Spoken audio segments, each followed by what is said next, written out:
தமிழகத்தில் 2026 சட்டமன்ற தேர்தல் சூடுபிடித்துள்ள நிலையில் புதிய தமிழகம் கட்சி சார்பில் நாங்குநேரி சட்டமன்ற தொகுதியில் தீபக் ராஜா அவர்களின் சகோதரி தமிழ்ச்செல்வி கேஸ் சிலிண்டர் சின்னத்தில் போட்டியிடுகிறார். தற்பொழுது அங்குள்ள கள நிலவரங்கள் எவ்வாறு உள்ளது என்பது பற்றி களத்தில் நேரடியாக புதிய தமிழகம் கட்சிக்கு வாக்கு சேகரித்து வரும் சமூக ஆர்வலர் காமினி மல்லத்தி அவர்கள் காலாடி தலைமை நிருபருடன் கள நிலவரங்களை பகிர்ந்து கொள்ள தொலைபேசி வாயிலாக இணைந்திருக்கிறார். அவரை நிகழ்ச்சிக்கு வரவேற்போம். அக்கா வணக்கம்க்கா. வணக்கம். காலாடி தலைமுறை இந்த சேனலுக்கு எங்களுடைய வணக்கத்தை தெரிவித்துக் கொள்கிறேன். அக்கா வணக்கம்க்கா. அதாவது புதிய தமிழகம் கட்சி தலைவர் டாக்டர் கிருஷ்ணசாமி அவர்களின் ஆதரவு பெற்று நாங்குநேரி சட்டமன்ற தொகுதியில் போட்டியிடும் தீபக் ராஜா அவர்களின் சகோதரி தமிழ்ச்செல்வி அவர்களின் வெற்றி வாய்ப்பு எவ்வாறு உள்ளதுக்கா? வணக்கம். ஒட்டுமொத்த தமிழ்நாட்டினுடைய ஒவ்வொரு குடிகளுக்கும் வணக்கம். நாங்குநேரி சட்டமன்ற தொகுதியை பொறுத்த மட்டில் இதுவரைக்கும் கண்டிராத ஒரு எழுச்சி நடைபெறுகிறது. அதற்கு முக்கிய காரணம் புதிய தமிழகத்தின் நிறுவனர் டாக்டர் கிருஷ்ணசாமி அவர்களால். ஏன்னு சொன்னா இதுவரைக்கும் தனித்தொகுதிகளிலே போட்டியிட்ட மக்கள் நாம் தனித்தொகுதி அல்ல, நாம் ஆளுமை மிக்கவர்கள் என்பதற்கு எடுத்துக்காட்டாக எங்களுக்கு சட்டமன்றத்திலும் பாராளுமன்றத்திலும் எங்களுக்கு ஆட்சியிலும் அதிகாரத்திலும் பங்கு வேண்டும் என்று கேட்டு அவர் பேசும்போதே எங்கே இவர்கள் ஆட்சிக்கு வந்துவிட்டால் நம்மளுடைய உரிமைகள் பறிப்போயிடுமோ என்ற ஒரு அச்சத்தில் டாக்டர் கிருஷ்ணசாமி அவர்களுக்கு இந்த தொகுதி பங்கீட்டில் ஒரு சில பிரச்சனைகளை உண்டு பண்ணிவிட்டு லாஸ்ட்ல பேச்சுவார்த்தை நின்று போய்விட்டு என்று சொன்னார்கள். ஆனாலும் அவர் எப்போதுமே மனம் சோர்ந்து போகாதவர். அவர் எழுச்சி மிகு தமிழர் என்றால் அவர்தான். ஏன்னு சொன்னா அவர் தான் தன்னெழுச்சியா திரும்ப நீங்க எங்களுக்கு இந்த தொகுதி உடன்பாடு இல்லை என்றாலும் எங்களுடைய மக்களின் பலத்தை கொண்டு நாங்கள் இதை வெற்றி பெறும் என்ற ஒரு தன்னெழுச்சியாக தன்னம்பிக்கையோடு எல்லா தொகுதிகளிலும் மக்களை வேட்பாளராக நிறுத்தியுள்ளார். அதற்கு நாங்கள் முதலாவதாக அவருக்கு நன்றி சொல்லுகிறோம். ஏன்னு சொன்னா அந்த மக்களை சரியான பாதையில் வழிநடத்தி செல்லக்கூடிய ஒரு தலைவர் என்கிற ஒரு இதுல எங்களுக்கு சந்தோஷம். அத போல இந்த நாங்குநேரி சட்டமன்ற தொகுதியில் சரியான ஒரு தக்க நேரத்தில் சரியான ஒரு வேட்பாளரை தேர்ந்தெடுத்திருக்கிறார் என்பதில் மிக்க மகிழ்ச்சி. ஏன்னா எந்த இடத்தில் நாம் விழுந்தோமோ அந்த இடத்திலே ஒரு வெற்றியை சூட வேண்டும் என்ற ஒரு பெரிய ஒரு சிந்தனையோடு மதிப்புக்குரிய நம்மளுடைய புத்தக புரட்சியாளர் தீபக் பாண்டிய அவர்களுடைய சகோதரியான மதிப்புக்குரிய சகோதரி தமிழ்ச்செல்வி அவர்களை வேட்பாளராக அறிவித்தது மிக மிக வரவேற்கத்தக்கது. இந்த மனநிலை யாருக்கும் வராது. எத்தனையோ பேர் இருந்தாலும் அது நம்மளுடைய மக்களை அழகு பார்ப்பதிலும் நம்மளுடைய மக்களுடைய நிலை இவர்கள் ஒன்று சேர்ந்தால் இதை மாற்ற முடியும் என்ற ஒரு தன்னம்பிக்கையுடனும் மதிப்புக்குரிய தமிழ்ச்செல்வி அவர்களை நாங்குநேரி சட்டமன்ற தொகுதியில் வேட்பாளராக நிறுத்தியுள்ளார். அதற்கு அவரை நன்றி செலுத்துகிறோம். இந்த நேரத்தில் நான் தமிழ்நாட்டு மக்கள் நாங்குநேரி சட்டமன்ற தொகுதியில் உள்ள மற்ற சமுதாய மக்களுக்கும் என்னுடைய அன்பான வேண்டுகோள். அவர் இது ஒரு ஜாதி தலைவர் என்று பார்க்காமல் அல்லது முத்திரையை குத்தாமல் இந்த தென் தமிழகத்திற்கு நிறைய ஜாதி கொடுமைகள் நடக்கிறது அல்லது வன்முறைகள் நடக்கிறது என்றால் வேலை வாய்ப்பில்லை. அப்போ மதிப்புரிய டாக்டர் அவர்களை தேர்ந்தெடுத்தால் இந்த பகுதிகளை வளமாக்க அவர் ஒரு பெரிய திட்டங்களோடு செயல்படுவார். அந்த எந்த விதமான சந்தேகம் இல்லை. அதாவது நம்மளுடைய மக்கள் தனக்கு செய்யக்கூடியவர்களை தேர்ந்தெடுப்பதில் பணம் என்ற வாக்குக்கு பணம் என்ற ஒரு இதுல மோசடியில் விழுந்து விடுகிறார்கள். அதனால தான் நம்ம மக்கள் தொடர்ந்து முன்னேறாமல் இருக்கிறார்கள். டாக்டர் கிருஷ்ணசாமி அவர்கள் ஒரு நுண்ணோக்கம் கொண்டவர். நம்மளுடைய மக்களை தமிழ்நாட்டு மக்களை இப்படி ஒரு வளர்ச்சி பாதையில் கொண்டு போகணும் அப்படிங்கிறது தான் தென்காசியிலே அவர் போட்டியிடும் போது அந்த நோக்கத்தோடு அவர் போட்டிட்டார். ஆனால் சில சதிவேலைகளால் அவர் தோற்கடிக்கப்பட்டாலும் அவர் இன்னும் தோற்கடிப்பது என்பது அவருக்கு அது மன வேதனையை ஒன்றும் தரவில்லை. ஏன்னா மீண்டும் மீண்டும் மீண்டும் அவர் சந்திக்கிற இந்த கள நிலவரம் என்னன்னா இந்த தமிழ்நாட்டு மக்களுடைய வளர்ச்சி வேலை வாய்ப்பு இதற்காகத்தான் அவர் குரல் கொடுத்து கொண்டே இருக்கிறார். அனைத்து சமுதாய மக்களும் நீங்க கட்டாயம் புரிந்து கொள்ள வேண்டியது இந்த முறை சிலிண்டர் சின்னத்திற்கு புதிய தமிழகம் கட்சியின் சார்பாக சிலிண்டர் சின்னத்திலே ஓட்டு கேட்டு ஒவ்வொரு பகுதியிலும் களத்தில் இருக்கிறார்கள். அவர்களுக்கு நீங்கள் வாக்களியுங்கள். ஏன்னு சொன்னா நம்மளுடைய பகுதியில தென் மாவட்டங்களை பொறுத்த மட்டில் தொடர்ந்து ஒரு சமூகம் மட்டும்தான் எல்லா கோணார நாடாராகட்டும் எல்லாரையும் பழித்திருக்கிற ஒரு சமூகமாக இருக்கிறது. இன்னொன்னு என்ன, அதனால வேலை வாய்ப்பு பயத்தோட அவங்க ஒரு பொருளாதார ரீதியாக கடைகள் நடத்த முடிவதில்லை. இதற்கெல்லாம் ஒரு முடிவு கட்ட வேண்டுமானால் இந்த பகுதியிலே மதிப்புக்குரிய தமிழ்ச்செல்வி அவர்களை நாங்குநேரி சட்டமன்ற தொகுதியின் வேட்பாளரை நீங்கள் வெற்றி பெற செய்ய வேண்டும் என்று உங்கள் அன்போடு கேட்டுக்கொள்கிறோம். நாங்கள் போற இடமெல்லாம் மக்களுடைய வரவேற்பு அருமையாக அமோகமாக இருக்கிறது. ஒவ்வொருவரும் உற்சாகத்துடன் வரவேற்கிறார்கள். ஏன்னு சொன்னா சரியான வழிநடத்துதல் இல்லை. இப்ப வந்துட்டு புதிய தமிழகம் கட்சியின் தலைவர் அருமையான முடிவு எடுத்திருக்கிறார். அதே போல இங்க உள்ள பருத்திக்கோட்டை நாட்டார் சங்கம் அவர்களும் சிறந்த ஒரு முன்னெடுப்பு எடுத்திருக்கிறார்கள். இந்த நாங்குநேரி தொகுதியை பொறுத்த மட்டில் ஏற்கனவே தேவேந்திர குல வேளாளர் அரசாணை கொடுக்க மறுத்த போது அதற்காக ஒவ்வொரு ஊரும் கருப்பு கொடி கட்டி ஒரு பெரிய வரலாற்று சிறப்புமிக்க நிகழ்ச்சியை நடத்தியிருக்கிறார்கள். அதே போல திருச்செந்தூர் கோவில் மடங்களை மீட்டெடுத்து அதை சீர் செய்திருக்கிறார்கள். இப்படி ஒரு பெரிய பெரிய வெற்றிக்கான ஒரு பகுதியாக காணப்படுகிறது. இந்த பகுதியில் உள்ள மக்கள் மிகவும் திறமையானவர்கள் கூட, சிந்தித்து செயல்படக்கூடிய மக்கள் நாங்குநேரி மக்கள். அதனால் இந்த முறை எப்படியாவது நம்மளுடைய மதிப்புக்குரிய தீபக் பாண்டியன் அவர்களுடைய சகோதரியான தமிழ்ச்செல்வி அவர்களை வெற்றி பெற செய்வார்கள்.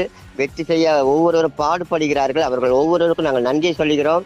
இது டாக்டர் கிருஷ்ணசாமி அவர்களுடைய கட்சிக்கு இந்த தொகுதி ஒரு பெரிய ஒரு வரவேற்பை எல்லோரும் உற்று நோக்கக்கூடிய ஒரு தொகுதியாக இது பார்க்கப்படுகிறது.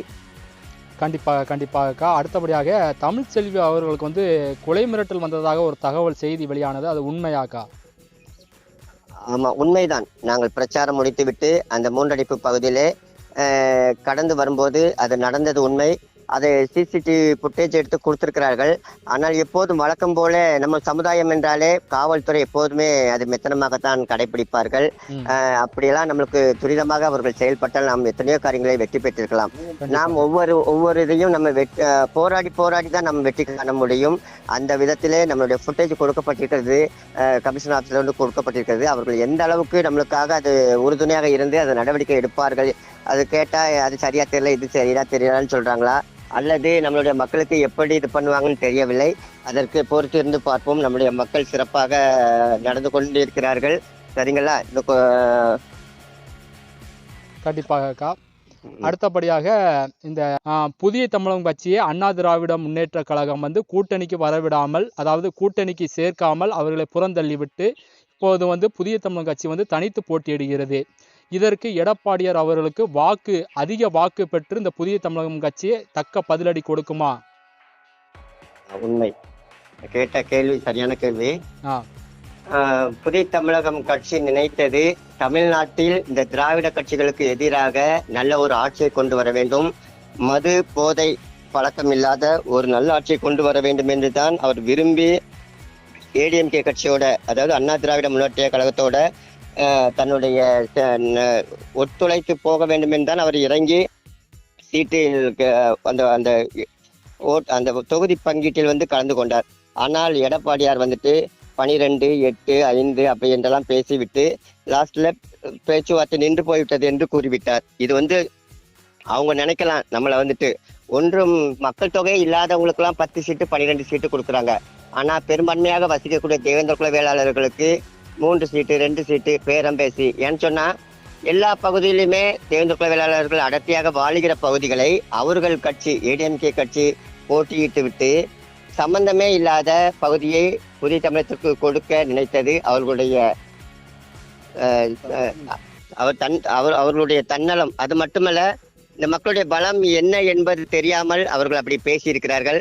அது மட்டுமல்ல, டாக்டரை அந்த மொத்தமே உங்க சமுதாயத்துல 30,000 ஓட்டு தான் இப்படிலாம் சொல்லி ஒரு கேவலமான வார்த்தைகள் பேசியதால் மக்கள் தேவேந்திர குல வேளாளர்கள் அதனுடைய பலனாக கட்டாயம் இந்த முறை எடப்பாடி பழனிசாமி அவர்களுக்கு தக்க பதிலடி கொடுப்பார்கள் தேவேந்திர குல வேளாளர் மக்கள். இன்னொன்னும் நான் கேட்டுக்கொள்வது, இந்த தேவேந்திர குல வேளாளர் மக்கள் இப்போ ஒவ்வொரு பேரும் அவங்கவுங்க ஊர்ல எடுத்த முடிவு சரியான முடிவு என்று தலைவர் கிருஷ்ணசாமி அவர்களை எல்லாரும் பாராட்டுகிறார்கள். மக்களுடைய ஒற்றுமைக்கு இது வழிகாட்டிய பழனிசாமி அவர்களுக்கு நாங்கள் நன்றியை சொல்லுகிறோம். ஏன்னு சொன்னா அவரோட சேர்ந்து 2 சீட்டு 3 சீட்டோட போயிருந்தா நம்மளுடைய மக்களுடைய பலம் தெரியாது, அவருக்கு என்ன என்று அந்த வழி தெரியாது. நாம் 5 எம்எல்ஏக்களை ஏற்கனவே இதுக்கு முன்னாடி தமிழ்நாட்டிலே அவங்களுக்கு வெற்றி வாகை சூடி நிலைநாட்டி இருக்கிறோம். அவங்க நம்மளுக்கு அரசாணை பெற்று தந்ததற்காக. அதற்காக இந்த நன்றி கடன் கொஞ்சம் கூட விசுவாசம் இல்லாமல் நம்மளுடைய மக்களுக்கு ஒரு டைம் கூட நம்மளுடைய தேசிய தலைவர் இம்மானுவேல் சேகரனார் அவருடைய நினைவிடத்திற்கு வந்ததும் கிடையாது. அதே போல நம்மளுடைய மக்களை உதாசீனப்படுத்துவது, மதுரைக்கு நான் அந்த பேரை வைப்பேன் இந்த பேரை வைப்பேன்ட்டு, ஒரு நல்ல ஆட்சி செய்யக்கூடிய ஒரு முதலமைச்சர் இந்த பகுதியில எந்த ஒரு கலவரமான பகுதியாக மாற்றக்கூடாது. எது நல்ல முடிவோ அதை பற்றி பேசியிருந்தால் அவருக்கு வரவேற்பு இருக்கும். ஆனா இரண்டு சமூகங்களுக்கு இடையேதான தமிழ் குடிகளுக்கு இடையேயான ஒரு பிரச்சனையை உண்டு பண்ற அளவுக்கு இந்த பேச்சு அந்த சமூகத்திற்கு அது பெருமையாக இருக்கலாம். ஆனா அந்த சமூகத்திலும் சில நல்லவங்க இருப்பாங்க. அவர்களுக்கு தெரியும் இது பழனிசாமி அவர்கள் இப்படி சொல்லி இந்த மக்களை சண்டையிழுத்து விடுவதற்கு தான் பழனிசாமி இப்படி திட்டம் தீட்டுகிறார் என்பது அந்த நல்ல அங்க படித்தோர் சான்றோர்களுக்கு இது நல்லாவே தெரியும். ஏன்னா நிறைய பேர் நம்ம தேவேந்திர குல வேளாளர்களோட இணக்கமாக இருக்கிறார்கள். மல்லர் மரபர் ஒற்றுமை கொஞ்சம் சிறந்து வந்து கொண்டிருக்கும் போது ஒரு சில கயவர்களால் இந்த மாதிரி இந்த எடப்பாடி பழனிசாமி இவர்களை போன்றவர்களால் இந்த மக்கள் மத்தியில் திரும்பவும் ஒரு பிரச்சனை வர வாய்ப்பு இருக்கிறது போல் தோன்றுகிறது. ஆனாலும் மதிப்புரிய திருமாரஞ்சி அவர்களெல்லாம் கொஞ்சம் நம்ம சமூக மக்களோடு இணக்கமாக இருக்கிறார்கள்.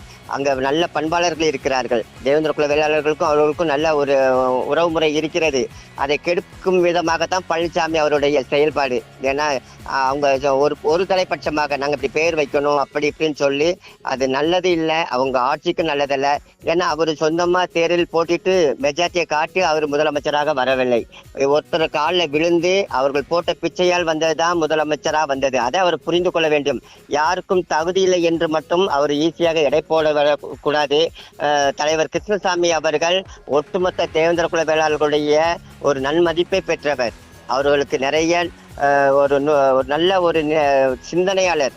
மக்களை இப்படி வழிநட்ட ஒரு சமுதாயத்தை மட்டும் இல்லை, அவர் தேவேந்திர குல வேளாளருக்கு மட்டும் தலைவராக செயல்பட மாட்டார். அவர் வெற்றி பெற்றால் ஒட்டுமொத்த தமிழ் கூட தென் மாவட்டங்களில் இந்த மாதிரி வேலை வாய்ப்பு வந்தால் அங்கே கலவரங்கள் நடக்காது. மக்கள் சுதந்திரமாக நடப்பதற்கும் அவர் பாடுபடுவார். நல்ல திட்டங்கள் அணைகள் எப்படி காமராஜர் ஆட்சி காலத்தில் வந்ததோ அதே போல் நல்ல பல திட்டங்களை செய்யக்கூடியவர் தான் டாக்டர் கிருஷ்ணசாமி அவர்கள். அதனால் இந்த தென் மாவட்டங்களிலே நாங்குநேரி பகுதியிலே இருக்கிறான மற்ற நாடார் சமுதாயம், கோனார் சமுதாயம், பறையர் சமுதாயம் இந்த மக்களை நாங்கள் அன்போடு கேட்டுக்கொள்வது இது நல்ல ஒரு சந்தர்ப்பம். நீங்கள் மதிப்புக்குரிய தமிழ்ச்செல்வி அவர்களுக்கு, தீபக் பன்னோட சகோதரி அவர்களுக்கு நீங்கள் கேஸ் சிலிண்டர் சின்னத்திலே வாக்களித்து நீங்கள் வெற்றி பெற செய்ய வேண்டும். கண்டிப்பாக அக்கா. உங்களுடைய பொன்னான நேரத்தையும் கள நிலவரத்தையும் காலாடி தலைமுறைக்கு தெரிவித்ததற்காக மிக்க நன்றி அக்கா. நன்றி.